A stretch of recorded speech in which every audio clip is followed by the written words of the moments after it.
So hello, gentle students, gentle readers of the novel Hongloumeng, Dream in the Red Chamber. Last lecture, we were talking about this Qing cult of Qing, as we often discuss it in China studies. That is, this emerging group of intellectuals who began to see in this idea of Qing, of feelings, a sort of authenticity. So what I'd like to talk about today then is, where does this cult of Qing, this cult of feelings, or this cult of passion take us into the Qing dynasty? And especially, how is this manifest in the novel Hongloumeng by Cao Xueqin? So then let me just begin with a poem that is in the second volume of Hawkes's translation of the novel in chapter 52, which is really just past that halfway point when we say when the novel sort of transits from yang to yin, more or less in the halfway point. But there's this a girl by the name of Ebenash, and it's the land of Ebenash, and it's a poem that appears in chapter 52. But the interesting thing is, this land is called Zhanzhanguo. The place, where she's from, this land that is Zhanzhan, that is truly true. It is authentic.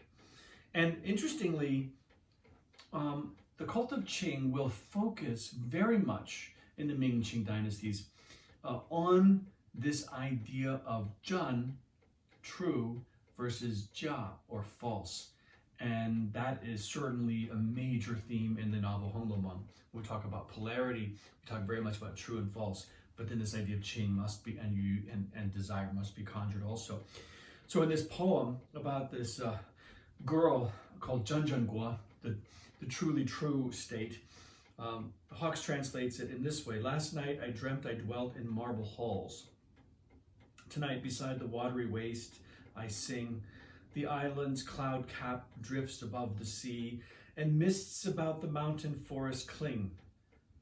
Our pasts and presents to the moon are one, our lives and loves beyond our reckoning. Yet still my heart yearns for that distant south, where time is lost in one eternal spring. Well, there is much to say about the metaphor of spring in Chinese literature, and the metaphor of spring in terms of longevity of life. But again, let me just take from that poem this notion that authenticity, of truth, of polarity. Let's sort of use that as a launching point. So hopefully by the end of this lecture, which should be about 20 to 30 minutes, hopefully I will have provided evidence that Cao Xueqin's novel is in large part an argument for the cult of Qing, with some, I would say, reservations. That is, Cao Xueqin is not completely settled himself. I think espresso will help me to give this lecture. Well, several thinkers champion the virtue of genuineness, or what they called zhenqing, true feelings, right? Genuineness is, to be genuine is to have true feelings, zhenqing. And one of these thinkers who championed genuineness as a kind of reaction against what he saw as the falseness, the hypocrisy common among the Confucians around him, was someone by the name of Li Zhi, who was a really marvelous Ming Dynasty intellectual. And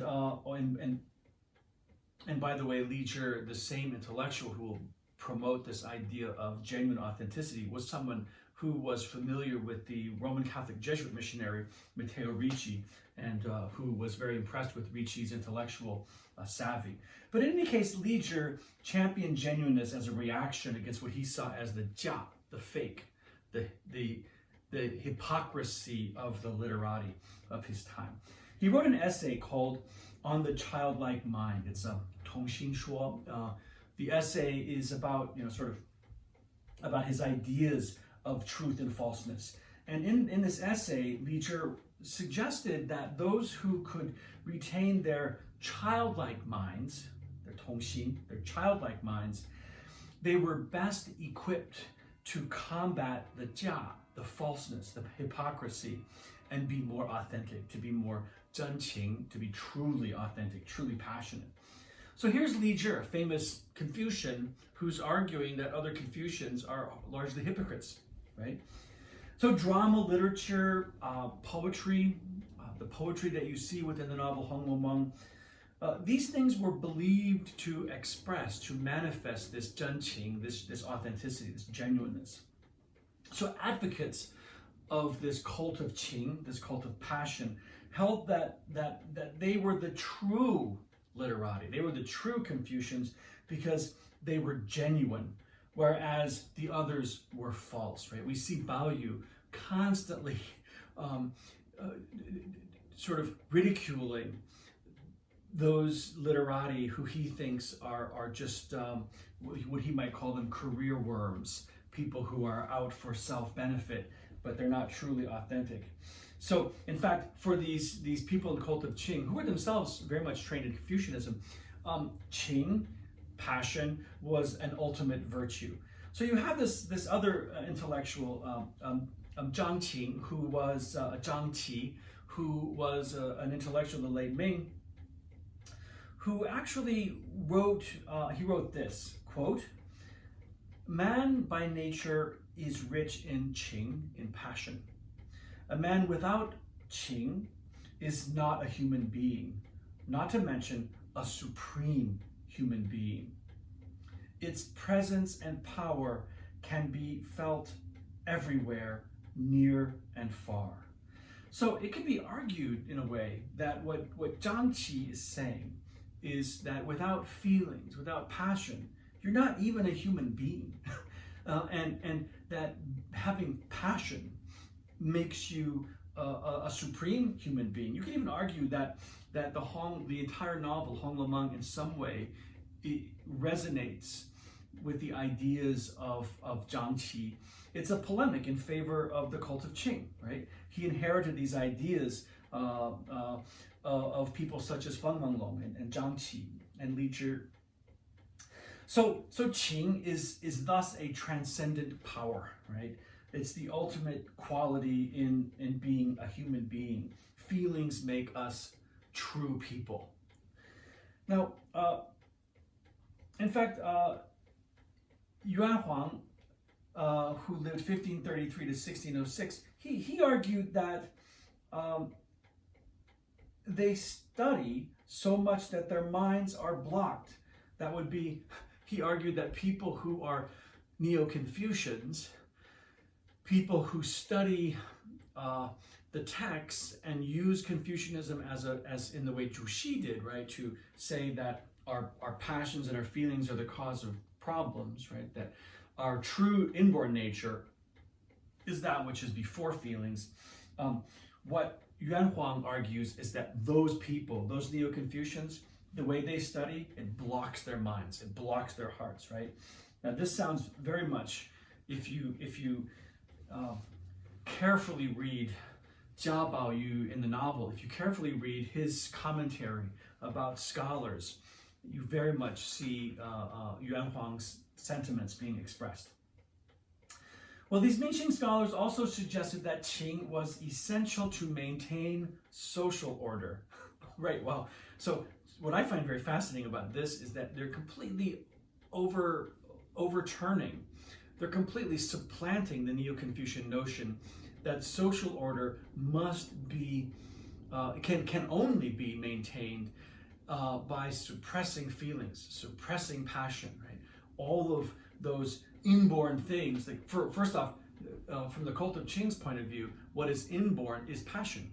But from the Neo-Confucian point of view, what is inborn is the opposite of passion, right? So here is this argument that social order really requires that we all sort of are in tune with our feelings, our passions, right? And Feng Menglong, he argued that the Rujing, the Confucian classics, were actually in favor of Qing. Feng Menglong said, quote, private feelings or passions transform into public sentiments.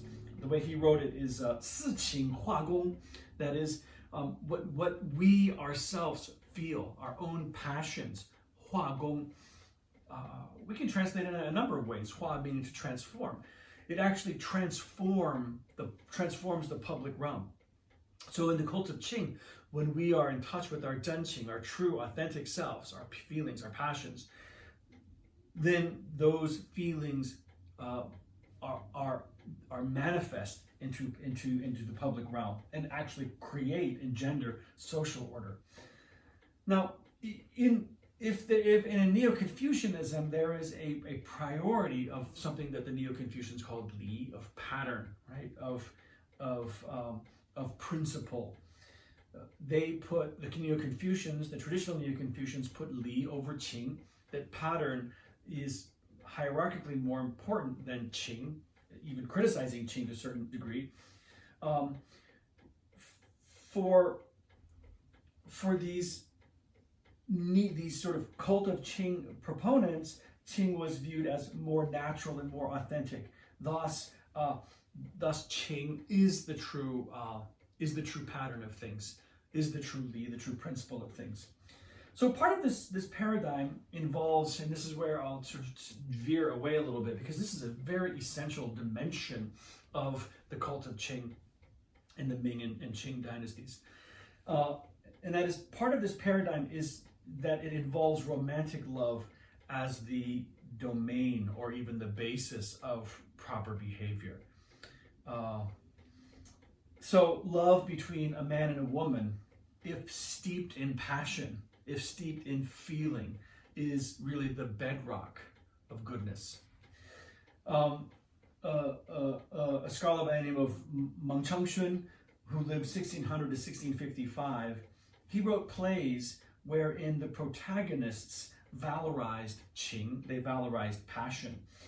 So Meng Chengxun wrote that to restrain the mind and correct nature, one must establish or stabilize Qing, or our feelings. So restraining the mind, not in the sense of suppressing passion, but in the sense of allowing Qing, our passion, to be settled. The word he uses, 定情, to stabilize our passion, which means we have to be faithful to love, if we want to use that word, which transfers to the larger public setting. So in the early Qing dynasty, it's a different character. There's the Qing dynasty. The word Qing, in terms of the dynastic title, is a different character than Qing, passion. Now, in the early Qing, the value of passion is turned into an ethical value. That's a point that is very important here. It's turned into an ethical value. So I'd like to move toward a kind of a second half of this lecture and really conclude my discussion of the cult of Qing as it relates to the novel with this, right? I'd like to end our discussion of passion by considering passion or feelings as both feelings and desire. That is, yu, desire, and Qing, passion. They really have to be seen in a coterminous way, interrelated. So first we should bear in mind that, and I'm beating this too much and making this statement too much, but it's one that bears repeating. We need to bear in mind that most late imperial intellectuals held a rather low opinion of the cult of Qing thinkers, and they held a rather low opinion of xiaoshuo, of the novel. I mean, thus the word xiaoshuo, I mean, it's the small speech. The very naming of the novel in Chinese is a pejorative statement. It's small talk, right? So advocates of xiaoshuo use the cult of Qing as a concept to really legitimize xiaoshuo. So the cult of Qing was, in a way, an attempt to legitimize the whole genre of the novel and to reframe it into something that is actually at a higher level than what Neo-Confucians might think of, in a way, than the Rujing, the Confucian classics. Now, so Wang Jide, who died in 1623, he argued that drama or songs, the character is Qu, right, was that drama was actually better than the Confucian classics because they best represented Qing passion. So here is this intellectual Wang Jide who's essentially inverting the hierarchy. He puts novels above the Confucian classics. You can see this in a certain antagonism in Hongloumeng, wherein Jia Baoyu wants to read novels like Xixiangji, the Record of the Western Chamber. He wants to read what we might call romance novels, even bawdy novels. And Bao Chai, of course, admonishes him to read the Confucian classics. So Cao Xueqin is very aware of this debate that I'm outlining here. That is, within the novel Hongloumeng, you see Jia Baoyu representing this cult of Qing in a sense. That is, that these novels are preferable and they access a more authentic self than do the Confucian classics. So part of the attempt to valorize Qing passion in the novel was to offer an excuse for the novel's use of lovers, right? That is, for the romantic on a sexual plane, right? So sexual desire and romantic feelings. These are two domains that you see within the novel Hongloumeng. And I always find it fascinating that the novel will at once be a romance novel, but at the same time it plays at structuring itself like a historical text. In the very beginning of the novel, it talks about setting the historical text in China, set the date, right? And Hongloumeng actually resists this idea of setting things in a historical context, but it very much, its sections reads like a classical historical text. Right? So there is this early Qing Dynasty erotic book. I think it's called the Chundeng now. I think it's something like celebration of the Lantern Festival. Where this book writes that whereas classical history is concerned with righteousness, the novel should focus on feelings, on passion, right? So in this erotic novel, the idea of the classic historical text is actually conjured. The so-called Zhengshi, that's what the novel, Celebration of the Lantern Festival, the novel actually conjures the term Zhengshi, like orthodox historiography, that teaches us duty or righteousness. But xiaoshuo, Chinese literature, the novel, this should focus on feelings, on passion. So the advocates of the cult of Qi began to argue that passion in the inner chamber, that would be in the bedroom, actually makes one more virtuous on a Confucian level. Now, so here let me say that I'll be reading a few passages coming up that are a bit risque, a bit adult. So just I should make that disclaimer at the very beginning here. So again, the cult of Qing proponents, just to repeat this, they began to argue that passion in the bedroom, that sexuality, actually makes one more virtuous as a Confucian. So the erotic novel is this book called Lang Shi, a history of debauchery. It's actually a novel. We find this interesting passage, quote, in this world, for thousands of years, people simply cannot read enough of those little books about what happens between a man and a woman in the inner chamber.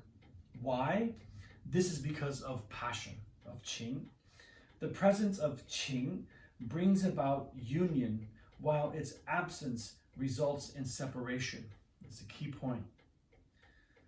The presence of passion, of feelings, brings about union, while its absence results in separation. The feelings of a loyal minister or a filial son may not necessarily be genuine feelings, but the love between a man and a woman cannot be false in 9 cases of 10. Qing passion is first nurtured in the bedroom.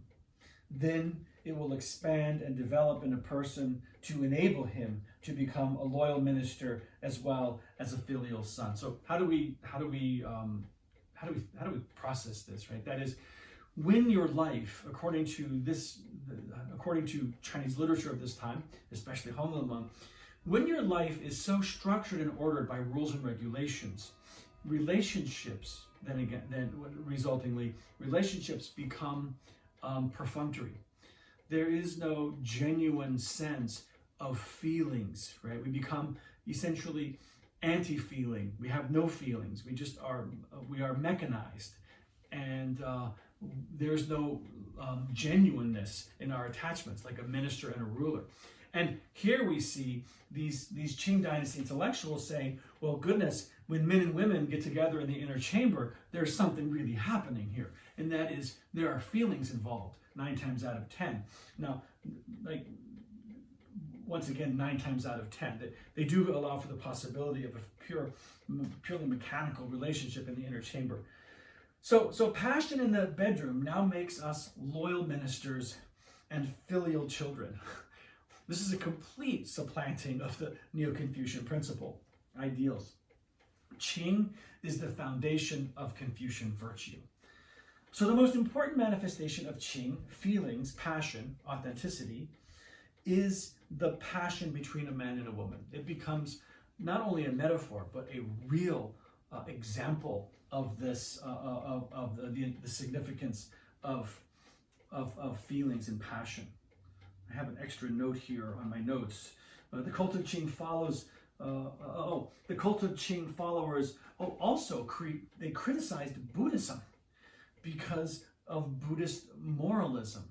That is, the cult of Qing defended erotic attachments, whereas Buddhism agreed with Neo-Confucian ideals that erotic attachments, that would be sexual attachments, they engender chaos, right? So the important manifestation of feelings exists, or an important manifestation of feelings of passion exists between a man and a woman. Well, on a final note here, moving toward an ending. By the time Dream in the Red Chamber was written, the cult of Qing had developed into its final manifestation of overturning Neo-Confucian conservatism and valorizing Qing as an erotic authenticity. So by the time that Cao Shuqin is writing, the whole cult of Qing had really matured into a very strong, something of a codified intellectual paradigm. So now, Qing that excludes real physical desire is not real Qing. So physical desire must be part of authentic passion. That's what makes you Zhenqing, authentic or genuine. In the early Qing, there's a work, I think it's called the Xiupingyuan, which means the romance of the embroidered Xiupingyuan, the romance of the embroidered screen, by someone who called himself Su An Zhuren, which means the master of Su Temple. He proposed an idea that sex without real passion, without real Qing and enjoyment, is not real but merely technical. So the text, right, Romance of the Embroidered Screen, tries to point out that there is an authenticity in sexual union, and that if it's just technical, then there is no Qing. It loses its value, right? That passions have to be part of that thing. So in the work Xiupingyuan, there is this passage, and here's my disclaimer. There's a bit of it's just a bit risque, just a bit, but the passage is this quote: "Nowadays, when sleeping together, one will be on top of the other, doing this or that a few times. They are quite content while doing it. The moment it is done, they turn over and fall asleep. Next morning, when they wake up, they only think about various family chores. Time after time like this, one will get pregnant with a baby, whether a boy or a girl. Besides creating babies, the only use for their things, their male organs, is pissing. If you ask the man about the reasons for having sex, he does not know a thing. When asked to appreciate some erotic pictures, he feels awkward, imitating the positions depicted in the pictures. These people only have what the master of Su Temple, what the author, he calls them sanyao gun, pissing sticks. All they have are pissing sticks and childbearing nests. That's for the woman. How could they know anything about the principles of yin and yang? How could they know anything about what is truly authentic? So I know that's a bit crass, but the point is well taken. That is, what he's saying is that when things become technical, then it's meaningless, right? It's completely meaningless, and that is a kind of reaction to the whole Neo-Confucian paradigm of just following structures. So passion not only became a value of authenticness in how one feels life in general, but it had become a measure of an authentic appreciation of the relationship between men and women.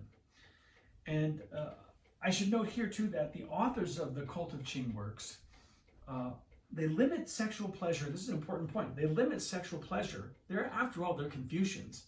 They limit this pleasure to the realm of marriage, to the realm of concubinage, right? That is, they're not jettisoning morality. They're jettisoning inauthenticity. And this is where this sort of comes full circle, right? This is not an excuse for sexuality, for just pure enjoyment, because I think they would criticize that as being sort of technical, right? That's not the point.